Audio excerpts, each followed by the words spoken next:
சமைக்கணுமா?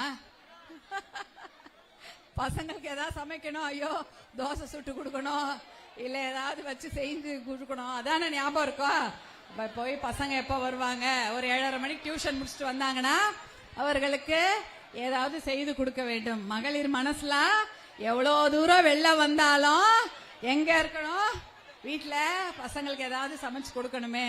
வீட்டுல யாராவது வருவாங்களே, வயசானவங்க இருப்பாங்க, உட்கார்றா செல்லம், அதே ஞாபகம் தான் இருக்கும் உங்களுக்கு எல்லாம் இல்லையா? வெளில வந்தா கூட வீட்டு நினைவு இருந்துட்டே இருக்கும். ஏன்னா வீட்டை விட்டுட்டு வரவே முடியாது, வந்தாலும் அங்க வேலை நிறைய இருந்துகிட்டே இருக்கும். இருக்குமா இல்லையா?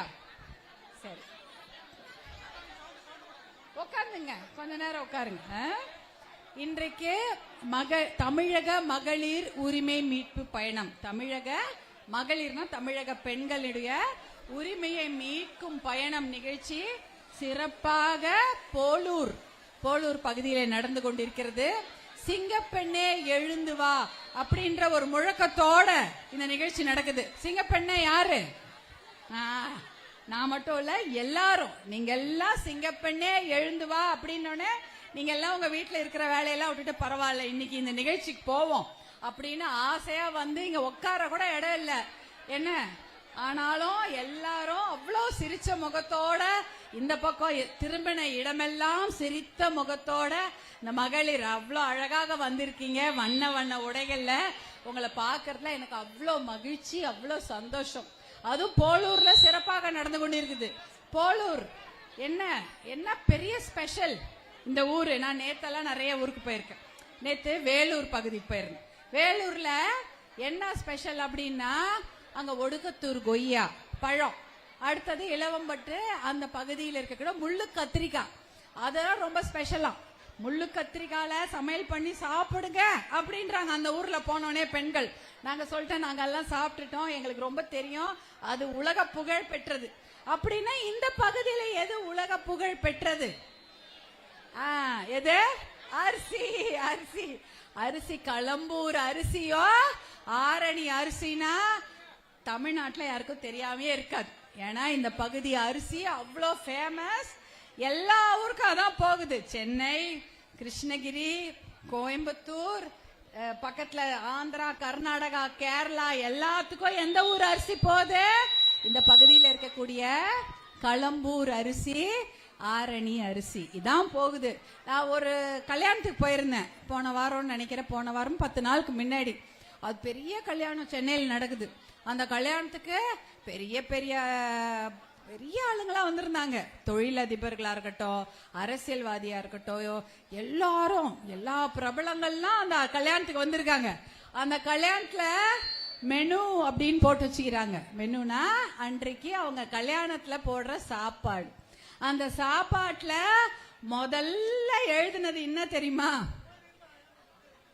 பொன்னி அரிசி, அதுவும் ஆரணி பொன்னி சாதம். இங்கிலீஷ்ல ஆரணி பொன்னி ரைஸ் சாதம் அப்படின்னா ஆரணி பொன்னி அரிசி சாதம் தான் அன்னைக்கு அவங்க சாப்பாட்டுல போடுறாங்க. அது என்ன ஃபேமஸ் பாருங்க, நமக்கே தெரியாதா? அங்க எழுதி வச்சிருக்கிறாங்க. இந்த ஊர்ல இருந்தே போன பொன்னி அரிசி, ஆரணி பொன்னி ரைஸ். அதுல இன்னைக்கு வெள்ளை சாதமா அன்னைக்கு விருந்துல அவங்க பரிமாறப்படக்கூடிய சாதம். முன்னாடிலாம் பாஸ்மதி அரிசி அப்படின்னு பெருமையா எழுதுவாங்க, ஆனா இன்னைக்கு ஆரணி பொன்னி சாதம் தான் பெருமையா எழுதுறாங்க. அப்பேற்பட்ட பெருமை வாய்ந்த இந்த ஊர் இது. கிட்டத்தட்ட 50% இந்த களம்பூர் ஆரணி சாப்பாடு தான் ஊர் முழுக்க போகுது, தமிழ்நாடு முழுக்க. அதான் மிச்சம் 50% ஏற்றுமதி ஆகிறது, வெளிநாட்டுக்கு போகுது. அதுலயும் ஒரு 5% பாத்தீங்கன்னா எங்க போகுது? Malaysia, Singapore, Saudi Arabia. அதெல்லாம் எங்க இருக்கு பாருங்க அந்த ஊர்லாம். அங்க கூட எந்த சாதம் போகுது? நம்ம ஊரு அந்த சாதம் தான். களம்பூரும் ஆரணி அரிசியும் தான் எல்லா ஊருக்கும் சாப்பாடா போகுது. இப்ப எப்பேற்பட்ட ஸ்பெஷாலிட்டி பாருங்க இந்த ஊரு சாதம். அப்பனா போலூர் எப்பேற்பட்ட ஊர். அந்த ஊரு மிக பசுமையான ஊர். அது வேற எங்க? மலை அடிவாரத்து கீழே இருக்குதா? ரொம்ப பசுமை. வாழை, மஞ்சள் எல்லாமே இருக்குது. எல்லா கரும்பு, அரிசி எல்லாம் பயிரிடப்படுகிறது. அவ்வளோ பெரிய விவசாயம் சார்ந்த ஊர். விவசாயமா வேற என்ன இருக்கு? விவசாயம் தான் அதிகம். எல்லாருமே திருவண்ணாமலை மாவட்டம்னாலே விவசாயம் தான். அடுத்தது ஆரணிப்பட்டு, கைத்தறிப்பட்டு, பயங்கர ஃபேமஸ். எல்லாரும் ஆரணிக்கு வந்து பட்டு புடவை எடுப்பாங்களா இல்லையா? கல்யாணத்துக்கு எடுப்பாங்க, பரியத்துக்கு எடுப்பாங்க, எல்லாத்துக்கும் இந்த ஆரணி பட்டு தான் எடுத்துட்டு போவாங்க. இந்த பகுதினா ஆரணி பட்டு ரொம்ப ரொம்ப ஃபேமஸ். அதுவும் கைத்தறி நெசவு அது ரொம்ப ஃபேமஸ். அடுத்ததா இந்த ஊரை பத்தி இன்னொரு சிறப்பு. ஒரு 100 வருஷத்துக்கு முன்னாடி இந்த ஆரணி இந்த பகுதிக்காக வெள்ளைக்காரங்களும் பிரெஞ்சுக்காரங்களும் சண்டை போட்டாங்களாம். சேத்பட்டுன்னு அதானே இது சேத்துப்பட்டுன்னு நம்ம சொல்றோம். ஆனா இங்கிலீஷ்ல சேத்பட் அப்படின்வாங்க. சேத்துப்பட்டுன்னு சொல்ல மாட்டாங்க, சேத்பட் அப்படின்வாங்க. அதே போல இந்த ஊருக்காக அவ்வளோ வளமான பூமி இந்த ஊரு, அவ்வளோ வளமான பூமி இந்த ஊர். இந்த களம்பூரா இருக்கட்டும், சேத்பட்டா இருக்கட்டும், போலூரா இருக்கட்டும், வளமான பூமி. இந்த ஊருக்காக வெள்ளைக்காரங்க சண்டை போட்டிருக்காங்க அந்த காலத்துல. யாரு? பிரெஞ்சுக்காரங்க. வெள்ளைக்காரங்க எல்லாம் சண்டை போட்டு பிரெஞ்சுக்காரங்கள இந்த ஊர்ல இருந்து பேட்டில் ஆஃப் வாண்டிவாஷ்னுவாங்க. அப்படின்னா வந்தவாசி போர், பெரிய போர் நடந்திருக்கு. இந்த ஊரை பிடிக்கணும், இந்த ஊரை கைப்பற்றணும்னு பெரிய போரே நடத்திருக்காங்க வெள்ளைக்காரங்க. அப்ப யோசிச்சு பாருங்க, நம்ம இன்னைக்கு இருக்கிறோம், அந்த காலத்துல வெள்ளைக்காரங்களும் பிரெஞ்சுக்காரங்களும் இந்த ஊருக்காக சண்டை போட்டு பிரெஞ்சுக்காரங்கள பாண்டிச்சேரிக்கு அனுப்பிட்டாங்களாம். மற்றபடி இந்த ஊரெல்லாம் வெள்ளைக்காரங்களாவே இருந்திருக்கிறாங்க. அப்படிப்பட்ட வளமான பெருமை மிகு ஊர் இன்னைக்கு எப்படி இருக்குது அப்படின்னு யோசிச்சு பார்த்தா, தண்ணீருக்காக கேட்டுட்டு இருக்கிறீங்க. தண்ணீர் இருக்கா? தண்ணீர் ஓரளவுக்கு இருக்கும், குடிக்கிறதுக்கு தண்ணீர் இருக்கும். ஆனா தடுப்பணைகள் வேணும், காலேஜ் வேணும், ரோடு வேணும், வேளாண் பல்கலைக்கழகம் வேணும், என்ஜினியரிங் காலேஜ், அரசு பொறியியல் கல்லூரி வேணும், அரசு மகளிர் கல்லூரி வேணும். இப்படி எல்லாவற்றையும் வேணும் வேணும்னு கேட்கிற அளவுக்கு தான் இந்த ஊரை வச்சிருக்காங்க. எப்பேற்பட்ட ஊர் இது? வெள்ளைக்காரன் இந்த ஊர் வேணும்னு சொல்லி சண்டை போட்டிருக்கிறான். பிரெஞ்சுக்காரன் இந்த ஊரை விட்டு போக மாட்டேன்னு இங்கே சண்டை போட்டிருக்காங்க. அப்படிப்பட்ட பெருமை வாய்ந்த இந்த ஊரு இன்னைக்கு என்ன வெறும் விவசாய ஊரா அப்படியே வச்சிருக்காங்க. வெறும் அடிமையாக ஒரு ஊர் இருக்கட்டும், படிக்கணும்னு அவசியம் இல்ல, அவங்களுக்கு தடுப்பணை கொடுக்க வேண்டிய அவசியம் இல்ல அப்படின்னு இந்த ஊரை அப்படியே வச்சிருக்காங்க. அடிமையாகவே இந்த ஒடுக்கப்பட்ட மக்களை ஓட்டு போடும் மக்களாகவே வச்சிருக்கணும். ஒரு 1000 ரூபாய் கொடுத்து ஏமாத்திடலாம், 5000 ரூபாய் கொடுத்து ஏமாத்திடலாம், 3000 ரூபாய் கொடுத்து ஏமாத்தி விடலாம் அப்படின்ற ஒரு அடிமை மக்களாகவே வைத்திருக்க வேண்டும். அவங்களுக்கு நல்ல கல்வியே கொடுக்க கூடாது, பெரிய பல்கலைக்கழகம் இருக்கக்கூடாது, மிகப்பெரிய கல்லூரியில இங்க வந்து விடக்கூடாது என்பதுல தெளிவா இருக்காங்க. இந்த ஒடுக்கப்பட்ட மக்களை இப்படியே வைத்திருக்க வேண்டும், ஓட்டு போடும் இயந்திரமாகவும் அடிமை மக்களாகவும். இந்த பெண்களுக்கு பெரிய கல்வி அறிவு கொடுக்க கூடாது அப்படின்னு ஒரு திட்டம் போட்டு இந்த மக்களை இப்படியே வச்சிருக்காங்க. எந்த ஒரு அடிப்படை வசதியும் இங்க கிடையாது. இருக்குதா? இங்க பெரிய சிப்காட் கொண்டு வரலாமாமா? தொழிற்பேட்டை இருக்கிறதா? படிச்சுட்டு இருக்கீங்களா? நீங்க என்ன வேலைக்கு போறீங்களா? இல்லம்மா, விவசாயம் தானே பண்றீங்க. எல்லாரும் படிச்சிருக்கிறீங்க. எல்லாம் பார்த்தாலே எல்லாருக்கும் தெளிவா தெரியுது, எல்லா பெண்களும் ஓரளவு படிச்சிருக்காங்க. எல்லாமே தனியார் கல்லூரியில் தான் படிச்சிருப்பாங்கன்னு நினைக்கிறேன். ஏன்னா பெரிய பெரிய அரசு கல்லூரிலாம் ஒன்றும் கிடையாது இல்லையா? ஏதோ ஒரு பிரைவேட் காலேஜ்ல யாராவது திறந்து வச்சிருந்தா அங்க போய் படிச்சுட்டு வந்திருப்பீங்க. ஆனா அவங்களுக்கு வேலை இருக்கிறதா? வேலை இருக்காமா? எந்த வேலை? பசங்க படிச்சுட்டு வேலை இருக்கா? பசங்க எல்லாம் இப்ப படிச்சிருக்கிறாங்க, எப்படியும் படிச்சிருக்கிறாங்க. ஆம்பளை பசங்களுக்கும் வேலை இல்லை. ஏன் இங்க சிப்காட் கொண்டு வர மாட்டேங்கிறீங்க? ஏன் சிப்காட்டா நாங்க திருவண்ணாமலையில தான் கொண்டு வரணும், இல்ல செய்யாறுல தான் செய்யாறுல ஏற்கனவே 2வது பெரிய சிப்காட் இருக்க. 2வது பெரிய சிப்காட் தமிழ்நாட்டுல செய்யாறுல தான் இருக்கு. அதுல ஆல்ரெடி ஏற்கனவே 2 அலகு இருக்குது. அதுக்கே ஏகப்பட்ட நிலம் எடுத்தாச்சு. இப்ப 3வது அழகு கொண்டு வரணும்னு சொல்லிட்டு வட ஆள பிறந்தான் மேல்மா அந்த மாதிரி ஊர்லாம் போயிட்டு 3 போகம் விளையக்கூடிய பூமி. 3 போகம்னா எல்லா நேரமும் அங்க விவசாயம் நடந்துட்டு இருக்கும், ஏதாவது ஒரு பயிர் பண்ணிட்டே இருப்பாங்க. அந்த பூமியை எடுக்கிறதுக்கு எதுக்கு துடிக்கிறீங்க? ஏன் இங்க போலூர்ல ஏகப்பட்ட தரிசு நிலம் இருக்குது. அதாவது பட்டா நிலமாக இருந்தாலும் விவசாயம் செய்யாத நிலம் நிறைய இருக்குது, அதை எடுத்துட்டு போங்க. தர்மபுரியில அப்படிதான் செஞ்சிருக்காங்க. அங்க 1700 ஏக்கர் கிட்ட எடுத்துட்டாங்க. 1900 ஏக்கர் எடுத்துட்டாங்க. அதுல ஒரு 1700 ஏக்கர் வந்து தரிசு நிலம், மிச்சம் 550 ஏக்கர் வந்து பட்டா நிலம். ஆனா விவசாயம் செய்யப்படாத வெறுமா சும்மா இருக்கக்கூடிய தனியார் நிலத்தை தான் எடுத்திருக்காங்க. அதனாலதான் பாட்டாளி மக்கள் கட்சியில நம்ம என்ன சொல்றோம், நீங்க சிப்காட் கொண்டு வாங்க. தொழிற்பேட்டை ஒரு ஊருக்கு ரொம்ப அவசியம். கண்டிப்பாக அது அந்த மக்களுக்கு பயன்பெறும். உள்ளூர் மக்களுக்கு வேலை வாய்ப்பை வழங்க வேண்டும். அப்படின்னா தொழிற்பேட்டைகள் உருவாக வேண்டும். தர்மபுரியில எடுத்தது அனைத்துமே தரிசு நிலங்களும் விவசாயம் செய்ய 1 ஏக்கர் கூட விவசாயம் செய்யப்படாத நிலத்தை தான் தர்மபுரியில் எடுத்திருக்காங்க. அதான் வரவேற்கிறோம். அதே போல எந்த இடத்துல நீங்க எடுத்தாலும் விவசாயம் செய்யப்படாத, அங்க 3 போகம் விளையல, ஒரு சாதாரணமா வெறுமா போட்டு வச்சிருக்கிறாங்கன்னா அந்த நிலத்தை எடுத்துக்கோங்க. தரிசு நிலங்களை எடுங்க. புறம்போக்கு நிலங்களை எடுத்து நீங்க சிப்காட் கொண்டு வாங்க. அப்படின்னா போலூர் நல்ல இடம் தான். அங்க நிறைய தரிசு நிலங்களுக்கு புறம்போக்கு நிலங்கள் இருக்கு, விவசாயம் செய்யப்படாத நிலங்கள் இருக்கிறது. அதை எடுத்து சிப்காட் கொண்டு வாங்க. ஆனா நன்றாக 3 போகம் விளையக்கூடிய பூமியை எடுக்காதீங்கன்னு தான் பாட்டாளி மக்கள் கட்சி தொடர்ந்து வலியுறுத்தி கொண்டு வருகிறது. அதனாலதான் அந்த மேல்மால நம்ம மருத்துவர் அன்புமணி அவர்கள் அந்த நிலத்தை யாருமே எடுக்க கூடாது அப்படின்றதுல தெளிவாக இருக்கிறார்கள். இத்தனை வருஷம் கிட்டத்தட்ட 900 நாட்கள் 900 டேஸ்க்கு மேல அவங்க போராட்டம் பண்ணிட்டு இருக்கிறாங்க விவசாயிங்க. ஆனா இந்த ஊர்ல நீங்க கொண்டு வாங்க தாராளமா, அது ரொம்ப நல்ல திட்டம் அப்படின்னு சொல்றோம். போலூர்ல சிப்காட் கொண்டு வாங்க. கொண்டு வந்தா வேலை கிடைக்குமாமா? வேலை கிடைக்கும், நல்லா இருக்கும். ஆனா இங்க கொண்டு வர மாட்டாங்க. ஏன் கொண்டு வர மாட்டாங்கன்னா, இங்க நீங்க கொண்டு வந்தா எல்லாம் முன்னேறிடுவீங்க, அப்புறம் தெளிவாயிடுவீங்க, உங்களை ஏன் அப்படி பண்ணணும்னு கொண்டு வரதே இல்லை. இதையெல்லாம் எங்க கொண்டு வருவாங்க? நன்றாக விவசாயம் செய்யக்கூடிய விவசாயிகளை அனாதையாக வேற ஊருக்கு அனுப்பிடணும். அதானே அவங்க திட்டம். நல்ல விவசாயம் பூமி வச்சிருக்கிறாங்க, விளைநிலங்கள் வச்சிருக்கிறாங்க. அவங்க விளைநிலங்களுக்கு விவசாய நிலங்களுக்கு சொந்தக்காரங்களாக இருக்கக்கூடிய விவசாயிகளை ஊரை விட்டே விரட்டி அடித்து அடிமையாகவே வைத்திருக்க வேண்டும். அவங்களை அகதியா துரத்தணுன்றதுக்காக தான் அந்த ஊர் நிலத்தை எடுக்க தயாராயிட்டாங்க. வேற என்ன இங்க துறக்கிறாங்க? இங்க நீங்க தடுப்பணை கேக்குறீங்களா? செய்யாறு குறுக்க ஒரு தடுப்பணை வேணும். தடுப்பணை இருந்தா தண்ணி வரும். ஆனா இங்க என்ன தண்ணி கொடுத்திருக்கிறாங்க? என்ன தண்ணி அதிகமாக ஓடுகிறது இங்கே? சாராய தண்ணி தானே. அதானா? எங்க போனாலும் தமிழ்நாட்டுல என்ன நீங்க கேக்குறீங்களோ அதெல்லாம் கொடுக்கல. இதுதான் அதிகமாக கொடுக்கப்படுகிறது. இங்க 206 மதுக்கடைகள் இருக்கான். எவ்வளவு மதுக்கடை? 206 மதுக்கடை. திருவண்ணாமலை தான் பரப்பளவுல பெரிய மாவட்டம், திண்டுக்கலுக்கு அப்புறம்.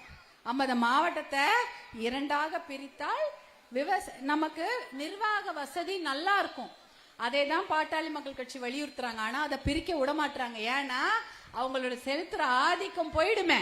ஒருத்தர் மட்டுமே ஆதிக்கம் செலுத்திட்டு இருக்கணும், பெரிய ராஜ்யத்தை வச்சு ஆளணும்னு நினைக்கிறாங்க. அதனால அந்த மாவட்டத்தை 2ஆக பிரிக்கிறதுக்கு அனுமதிக்கவே இல்லை. ஆனா மதுக்கடைகள் எவ்வளோ? 206 மதுக்கடைகள்.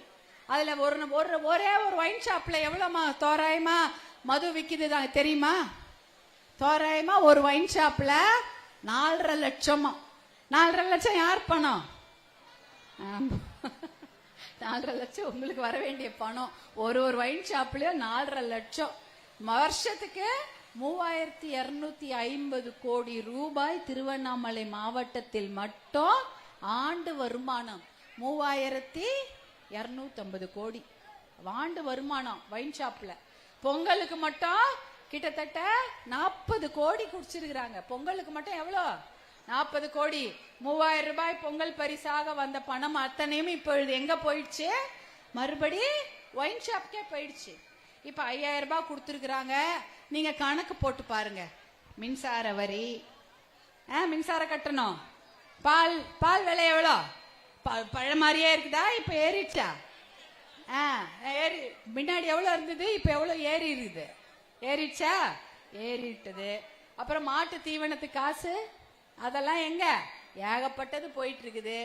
அப்ப மின்சார கட்டணம் ஏறிடுச்சு, பால் விலை ஏறிடுச்சு, பஸ் கட்டணம் ஏறிடுச்சா? பஸ் எங்கன்னா போனா வரணும்னா எப்படி சாதாரண விலையா விக்குது? ட்ரெயினே கம்மின்ற ஆயிடுச்சு இல்ல? ட்ரெயின் விலையே கம்மி, ஆனா பஸ்ஸுக்கு சரி. நீங்க எல்லாம் திருவண்ணாமலை கிரிவலம் போறீங்களா? போவீங்க, எல்லாரும் போறீங்க. எத்தனை முறை பௌர்ணமிக்கு போய் தானே ஆகணும், போகாம இருக்க மாட்டீங்க. இந்த பகுதி எல்லாருமே கிரிவலம் போயிருப்போம்.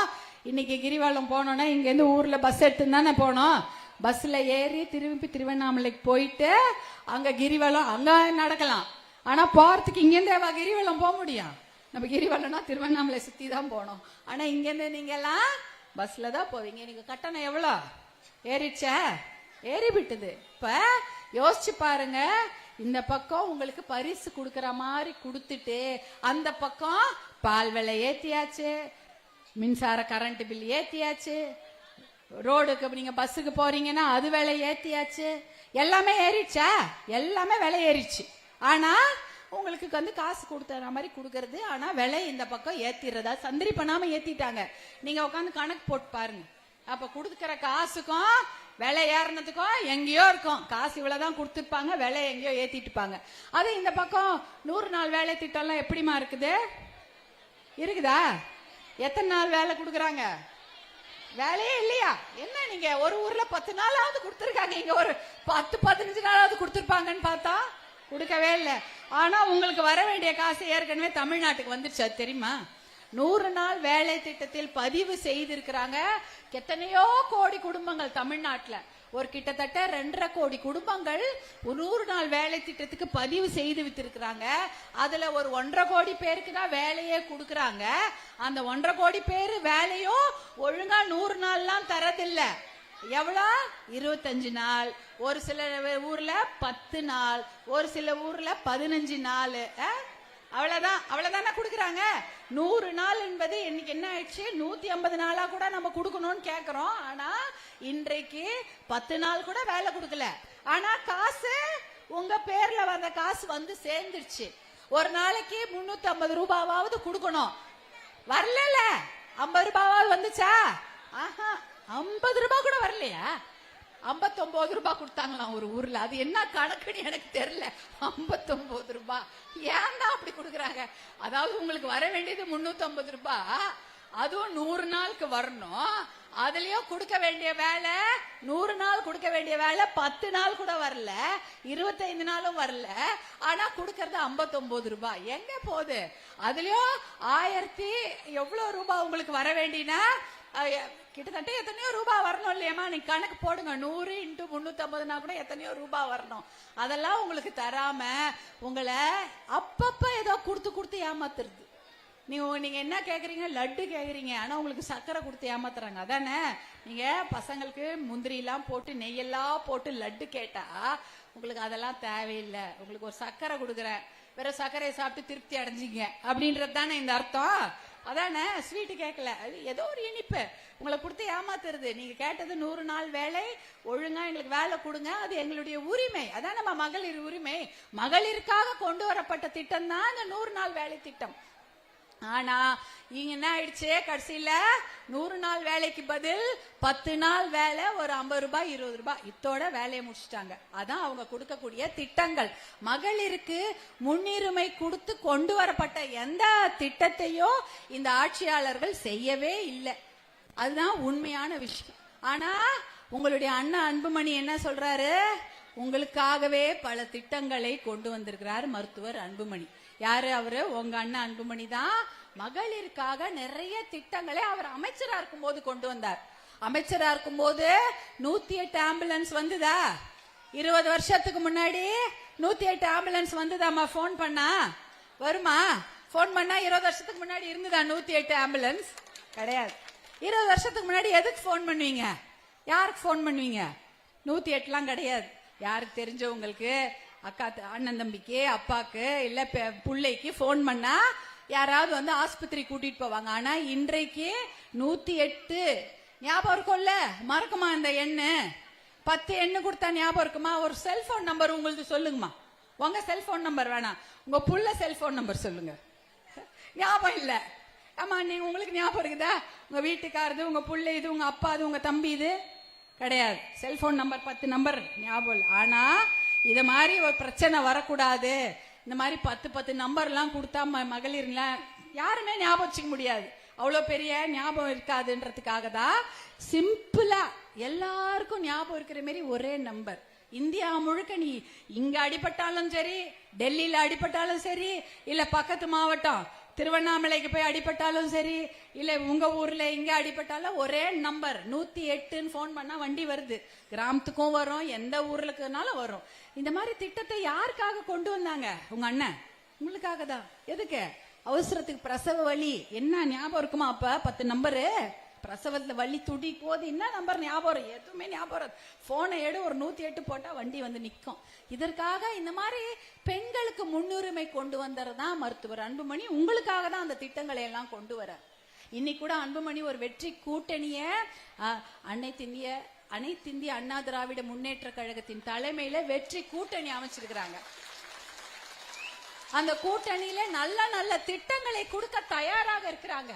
அந்த திட்டங்களை கொடுக்க தயாரா இருக்கிறாங்கன்னா நீங்களும் அந்த கூட்டணியில அன்புமணி அண்ணன் பின்னாலையும் அந்த கூட்டணியில இருக்கக்கூடிய அனைத்து சகோதர சகோதரிகள் பின்னாலையும் இருக்க வேண்டும். அப்படி இருந்தாதான் இந்த திட்டங்களை, பெண்களுக்கான திட்டங்களை இன்னும் அதிகமாக கொண்டு வர முடியும். விவசாயத்துக்கு முன்னுரிமை கொடுக்கும் திட்டங்கள், நீர்ப்பாசன திட்டங்கள், இதெல்லாம் கொண்டு வர முடியும். இப்ப திருவண்ணாமலைக்கு போறீங்க, எத்தனை போக்குவரத்து நெரிசல். இப்ப எல்லாம் போனனாலே பயமா இருக்கு. போமா இப்ப ஒரு முன்னாடி திருவண்ணாமலைக்கு கொஞ்ச நேரத்துல போயிடுவீங்க. இப்ப போவே முடியல, அவ்வளவு கூட்டம். வெளியூர்ல இருந்து அத்தனை வண்டி வருது. இனிமேலாவது திருவண்ணாமலைக்கு போனாலும் ஒரு 4 வழிச்சாலை இருந்தா நல்லா போகலாமா இல்லையா? அப்புறம் உங்க அண்ணன் தான் ஞாபகம் இருக்கா உங்களுக்குலாம்? இங்க சர்க்கரை ஆலை இருந்துச்சா? அந்த சர்க்கரை ஆலை இப்ப மூட்டாங்களா? அதுல 28 கோடி ரூபாய் பாக்கி இருந்துச்சா?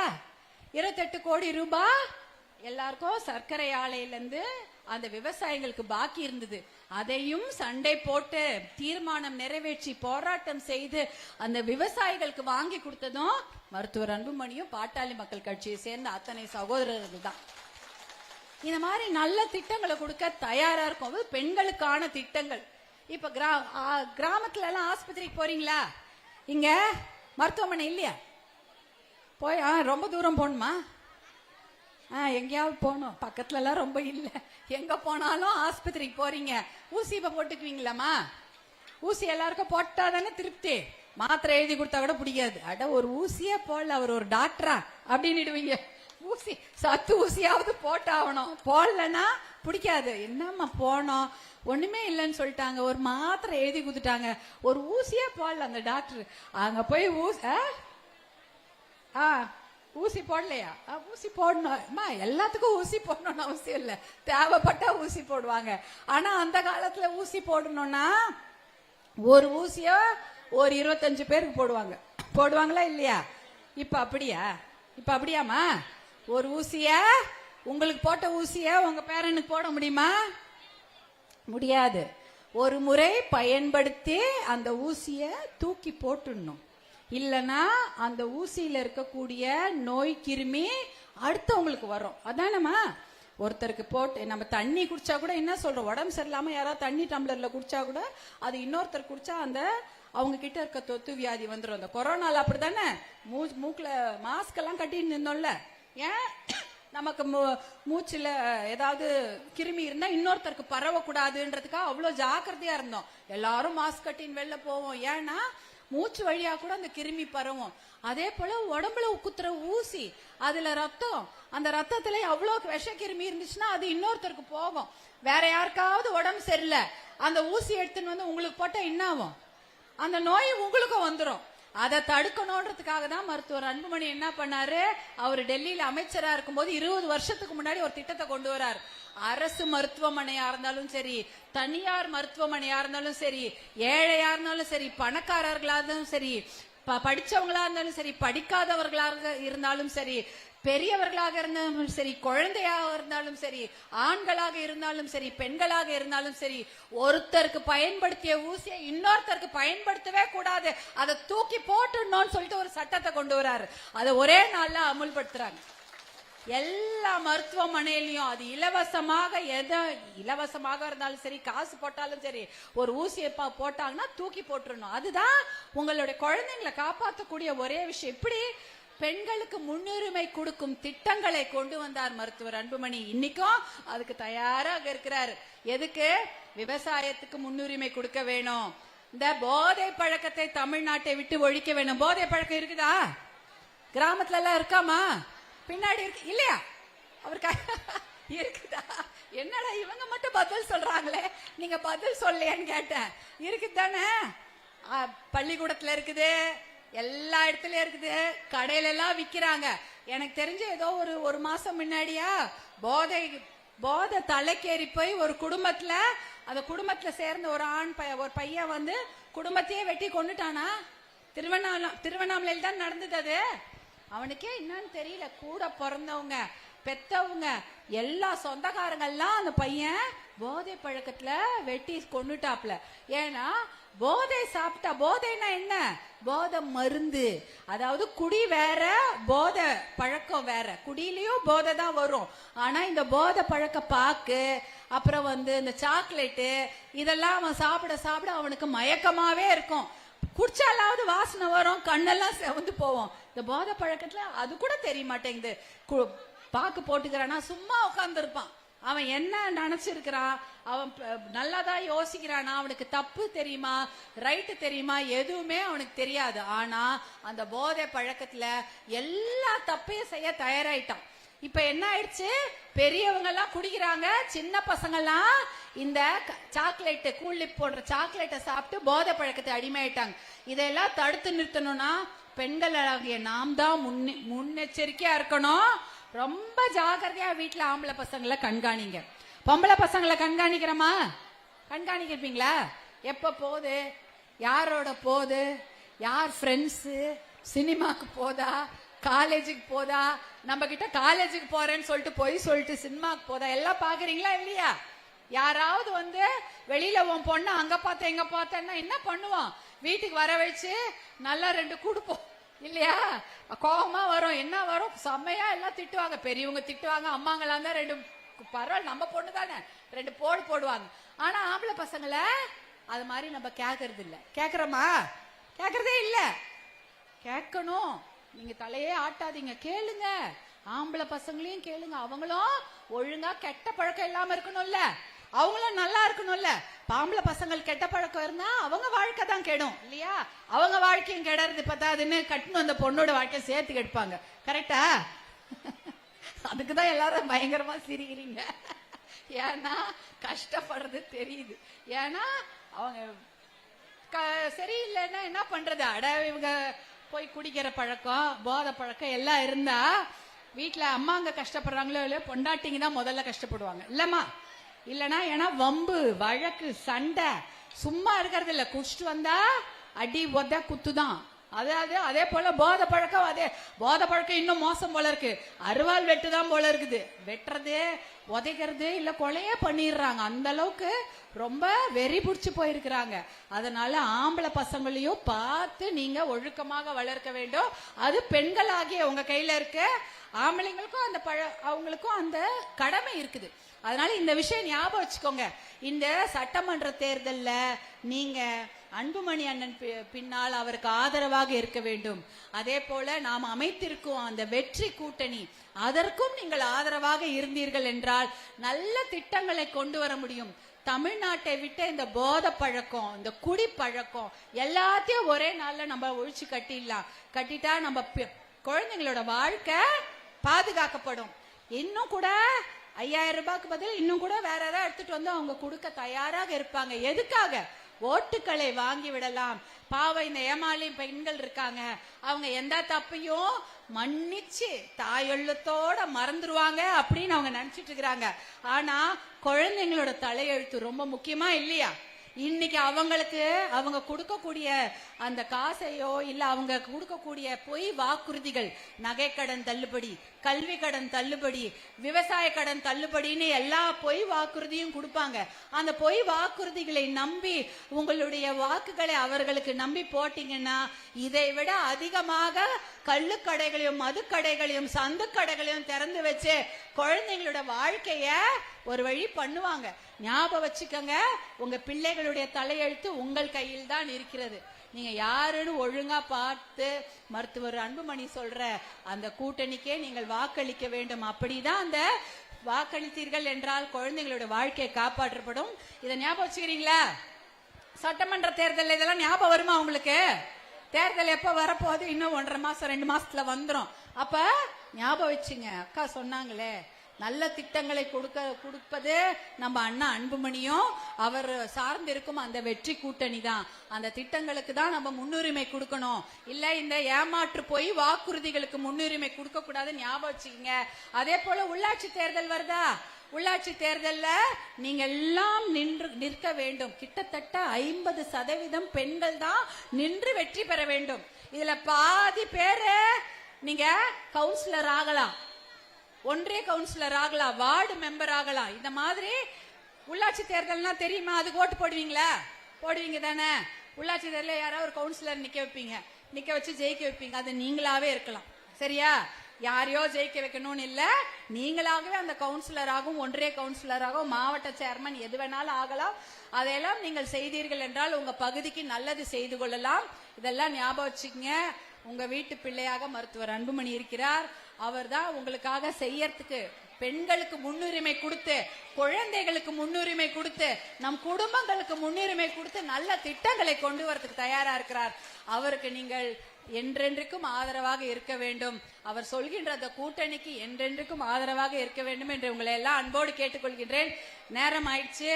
இன்னைக்கே இப்ப நீங்க ஐயோ எப்படா வண்டி கிண்டி போயிடுமோ, கூட்டம் அந்த வண்டி நம்மள விட்டு போயிடுச்சுன்னா என்ன பண்றது அப்படின்னு பயப்படாதீங்க. உங்க ஒருத்தரை கூட விட்டுட்டு போக மாட்டாங்க. ஏன்னா இங்க இருக்கிற ஒன்றிய செயலாளரோ மாவட்ட செயலாளரும் எல்லாருமே நீங்க பத்திரமா வீட்டுக்கு போய் சேரதுல உங்களை விட நாங்க ரொம்ப தெளிவா இருக்கிறோம். நீங்க பத்திரமா என்னைக்கும் சந்தோஷமா இருக்கணும். இதே மாதிரி சிரிச்ச முகத்தோட இருக்கணும்.